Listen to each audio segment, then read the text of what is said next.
எழுதியிருக்கிற ஜீவ வார்த்தை சங்கீதங்களின் புஸ்தகம் 85வது சங்கீதம் 12வது வசனம். கர்த்தர் நன்மையானதை தருவார்.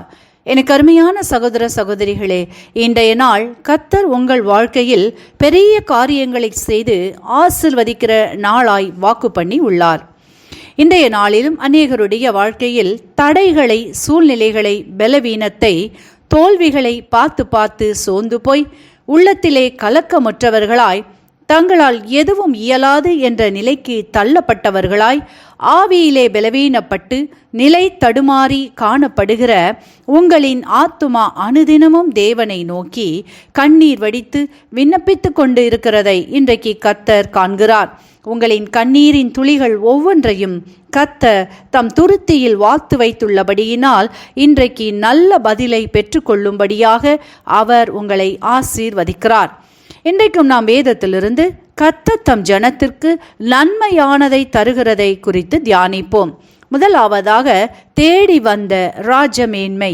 1 சாமுவேலின் புஸ்தகம் 16வது அதிகாரத்தை நாம் வாசிக்கையில், அங்கே சாமுவேல் தீர்க்கதரிசியிடம் கர்த்தர் ஈசாயின் குமாரர்களில் ஒருவனை இஸ்ரவேலின் ராஜாவாக தெரிந்து கொண்டேன், நீ அவனை அபிஷேகம் பண்ணுவாயாக என்று உத்தரவு கூறுகிறதையும், அங்கே ஈசாய் 7 குமாரரையும் காண்பிக்கிறார். 8வது குமாரரான தாவீதை ஆடு மேய்த்து கொண்டிருந்தவனை மறந்து போகிறார். ஆனால் கர்த்தரோ மறக்காதவராய் தாவீதை நினைவு கூறுகிறார், அபிஷேகம் பண்ணப்படுகிறான், இஸ்ரவேலருக்கு ராஜாவாக உயர்த்தப்படுகிறான் என்பதை வாசித்து அறிகின்றோம். உங்களின் வாழ்க்கையிலும் கூட நீங்கள் எல்லாராலும் மறக்கப்பட்டு, அற்பமாய் எண்ணப்பட்டும், கைவிடப்பட்டும், கவலையோடும் துக்கத்தோடும் காணப்படுவீர்களானால் மனுஷன் முகத்தை பார்க்கிறான், ஆனால் கர்த்தரோ உங்களின் உள்ளார்ந்த இருதயத்தை பார்க்கிறவராய் இன்றைக்கு உங்கள் மத்தியில் கடந்து வந்து உங்களுக்கான நன்மைகள், ஆசீர்வாதங்கள் உங்களை தேடி வரும்படி செய்து ராஜரீக மேன்மையை தந்து ஆசீர்வதிக்கிறார். இரண்டாவதாக தேடி வந்த வெற்றி.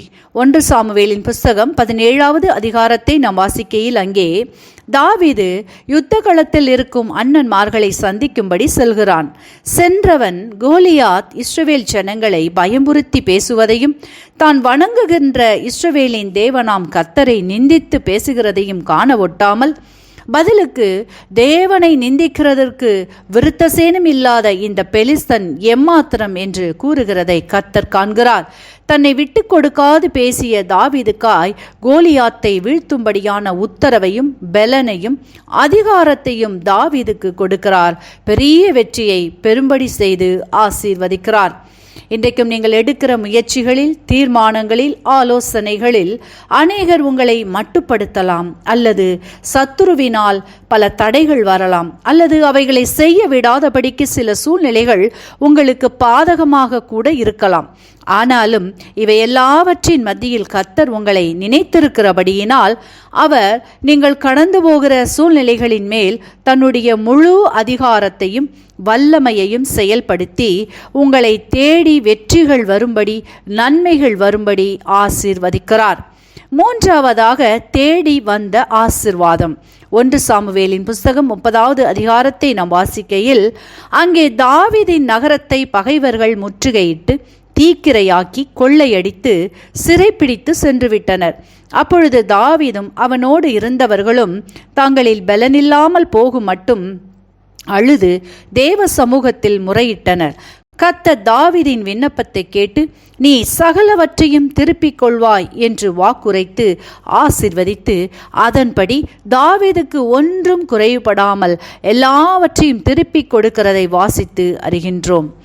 எனக்கு அருமையானவர்களே, இன்றைக்கும் சத்ருவினால் உங்களின் வாழ்க்கையில் சரீரத்தின் பலனை, வியாதியினால் சமாதானத்தை, குடும்ப உறவுகளினால் மகிழ்ச்சியை, ஐக்கியத்தை இழக்கும்படி செய்து எல்லா நன்மைகளையும் ஆசீர்வாதங்களையும் சத்ரு சூறையாடி விட்டானே என்றும், சிறைப்படுத்தி வைத்திருக்கிறானே என்றும், நீங்கள் அழுகிறதற்கு பலனில்லாமல் போகும் மட்டும் நீண்ட நாட்களாய் அழுது கொண்டு தேவனை நோக்கி நல்ல பதிலுக்காக காத்திருக்கிறவர்களே, இன்றைக்கு கர்த்தர் சொல்லுகிறார், நீங்கள் எல்லாவற்றையும் ஒன்றும் குறைபடாமல் எவையெல்லாம் இழந்தீர்களோ அவற்றை இன்றைக்கு திருப்பிக் கொள்வீர்கள் என்கிறார். இன்றைக்கு உங்களை தேடி நன்மைகளும் ஆசிர்வாதங்களும் வரும்படி நீங்கள் மேன்மேலும் பலப்பட்டு விருத்தி அடைந்து சரீரத்தில் பலன் உண்டாகி ஆசிர்வதிக்கப்படுவீர்கள். வார்த்தையை விசுவாசியுங்கள், ஆசிர்வாதங்களை பெற்றுக்கொள்வீர்கள். இன்றைக்கும் இந்த வார்த்தைகளை கேட்டுக்கொண்டிருக்கிற உங்களில் யாரேனும் இயேசுவை அறியாதவர்களாய் விடுவிக்கப்பட முடியாத சூழ்நிலைகளின் ஊடாய் கடந்து போவீர்களானால் இன்றைக்கு நன்மை செய்கிறவராகவே சுற்றித் திரிகிற இயேசுவிடம் உங்களை ஒப்புக்கொடுங்கள், விசுவாசியுங்கள். அவர் உங்களை பலப்படுத்தி உங்களுக்கும் நன்மையானதை தந்து ஆசீர்வதிப்பார். இந்த வார்த்தைகள் மூலமாக கர்த்தர் இன்று உங்களை ஆசீர்வதிப்பாராக.